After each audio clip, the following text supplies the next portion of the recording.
Ажырасу. Бұл әйел бір сөзбен күйеуін өзіне ғашық етті. Жұмыстан келгенімде жұбайым Жанар кешкі ас дайындап жатыр еді.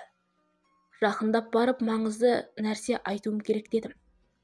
Қасыма отырды. Айтар сөзім оның жүрегін ауыртатынын түсініп тұрмын. Бірақ қанша қиын болса да айтуым керек. Ажырасайық дедім. Ашуланбады. Қарсы сөз де айтпады. Себебін сұрады. Еш нәрсе айта алмағаныма ренжіді. Басқа елді жақсы көретінімді айта алмадым. Ол түнімен жылап шықты. Бірге өткізген 20 жылдан кейін ажырасу қиын болатынын түсінікті. Оның алдында өзімді кінәлі сезінгенім үшін оған көлік, үй және компаниямның 30% үлесін беретін келісімшарт дайындап қойдым.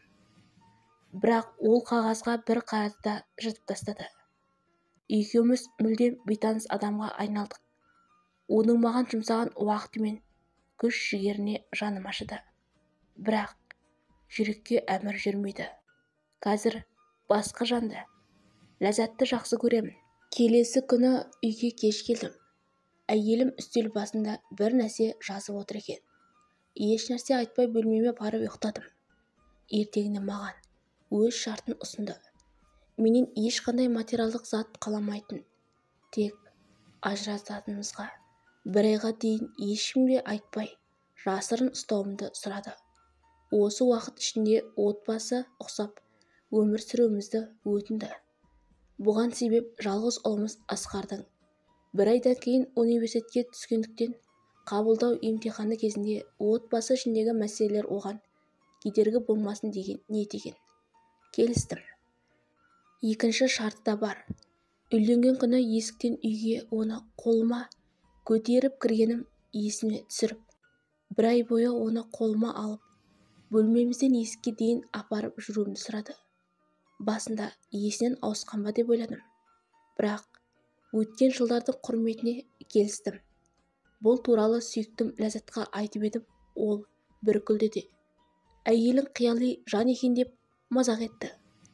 Ақыры әйелімен ажырасатынымды сенімді болғандықтан, ол да бұл шартты орындауыма келісті.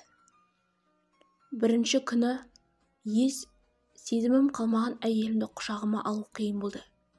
Көтергенімде қасымда тұрған ұлым бізге қарап, бір-біріңізге деген сезімдеріңіз қандай күшті деп қуанышын жасыра алмады. Бұл сөздер ішімді күйдірсе де келіскенімізде, әйелімді үйдің есігіне дейін құшағыма салып апардым.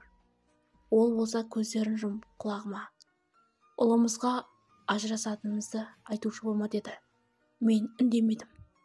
Оны есікке дейін апарып үйге бірге шықтық. Ол аялдамаға барып жұмысына баратын автобусты күтті. Мен өз жұмысыма кеттім.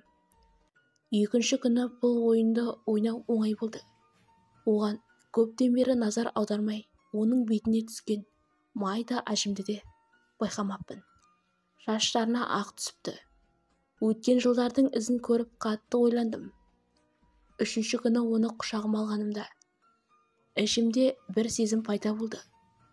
Өмірімнің 20 жылын маған арнаған әйелге деген керемет бір сезім. Келесі күні ішімдегі сезім күшейе бастады. Болашақ жарым Ләззатқа бұл туралы айтқан жоқпын. Әйелімді күннен күнге көтеріп жүру Жанар екеумізді бақытқа бөлей бастады. Бір күні оның не кисем екен деп ойланып тұрғанын көрдім. Бұрынғы киімдері өзіне кеңейіп бара жатқанын айтты. Расында да, соңғы күндері қатты арықтап кеткен енді байқадым. Ажырасатынымызды ойлап, соның ойымен арықтағанын түсіндім. Еріксіз басынан сипадым. Осы кезде келіп қалған ұлымыз, әке, анамды құшағыңда тасуың керек деді. Жанарды құшағыма алып жүру үйіміздің бір дәстүріне айналды.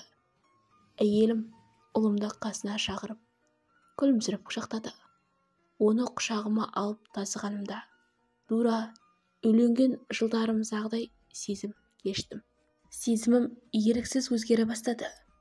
Соңғы, яғни 30-шы күні оны есікке дейін апара жатып, одан барлығы үшін кешірім сұрадым. Үйден шығып Ләззатқа барып, әйелмен ажыраспайтынымды айттым. Отбасымыздың әлсірегені сезімнің жоқтығынан емес, бір-бірімізді бағалай алмағанымыздан екенін енді ғана түсіндім. Үйге қайта жетуге асықтым. Жолдан гүл алып, арасында сені өмірімнің соңына дейін құшағымда таситын боламын деп жаздым. Үйге барып бөлмемізге қарай жүгірдім. Әйелім төсекте жатыр екен. Қасына бардым. Дем алмай жатыр. Жедел жәрдем шақырдым. Дәрігер: әйеліңіз 4 айдан бері обыр аурумен ауырған екен. Өкінішке қарай ауруы асқынып кетіпті. Содан көз жұмды деді. Міне, мен өз әйелімді бақылай алмадым. Өмірде ең қатты ғашық болған ол өз әйелім екен. Бұл оқиға барша ер адамдарға сабақ болса екен. Соңы.